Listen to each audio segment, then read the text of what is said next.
മുടി കൊഴിച്ചിൽ ഇന്ന് പലർക്കും വലിയ പ്രശ്നമാണ്. പക്ഷേ കാരണം മനസ്സിലാക്കിയാൽ പരിഹാരവും എളുപ്പമാണ്. മുടി കൊഴിച്ചിലിന് പ്രധാന കാരണങ്ങൾ എന്തൊക്കെയാണെന്ന് നോക്കാം. തൈറോയ്ഡ് പ്രശ്നങ്ങൾ, പ്രമേഹം പോലുള്ള രോഗങ്ങൾ, ക്യാൻസർ ചികിത്സയായ കീമോതെറാപ്പി, അധിക മാനസിക സമ്മർദ്ദം, പോഷകാഹാരക്കുറവ്, പ്രോട്ടീൻ കുറവുള്ള ഭക്ഷണം, പാരമ്പര്യം ഇവയൊക്കെയാണ് പ്രധാന കാരണം. ആയുർവേദത്തിൽ ചികിത്സയുടെ പ്രധാന ലക്ഷ്യം ശരീരത്തിലെ ദോഷങ്ങൾ ബാലൻസ് ചെയ്യുക, രക്തവും ധാതുക്കളും പോഷിപ്പിക്കുക, സമ്മർദ്ദം കുറയ്ക്കുക എന്നതാണ്. ഇതിനായി ചില പ്രധാന ചികിത്സകൾ. പഞ്ചകർമ്മയിൽ വിരേചനം ചെയ്യുന്നത് ശരീരം ശുദ്ധമാക്കാൻ സഹായിക്കും. നസ്യം, ഭൃംഗരാജ തൈലം അല്ലെങ്കിൽ എഷ്ടിമധു തൈലം ഉപയോഗിച്ച് നസ്യം ചെയ്യുന്നത് മുടിവേരുകൾ ശക്തമാക്കും.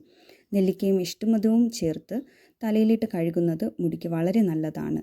ദിവസവും അണുതൈലം നസ്യം ചെയ്യുന്നതും ഗുണകരമാണ്. ഏറ്റവും പ്രധാനമായ ഔഷധം ഭൃംഗരാജം. ഇത് മുടി വളർച്ചയ്ക്ക് വളരെ ഫലപ്രദമാണ്. ഓർമ്മിക്കുക, ശരിയായ ഭക്ഷണം, ശരിയായ ചികിത്സ, ആരോഗ്യമുള്ള മുടി സ്വന്തമാക്കാം. ഇത്തരം കൂടുതൽ ആയുർവേദ ടിപ്പുകൾക്കായി ഫോളോ ചെയ്യാൻ മറക്കരുത്.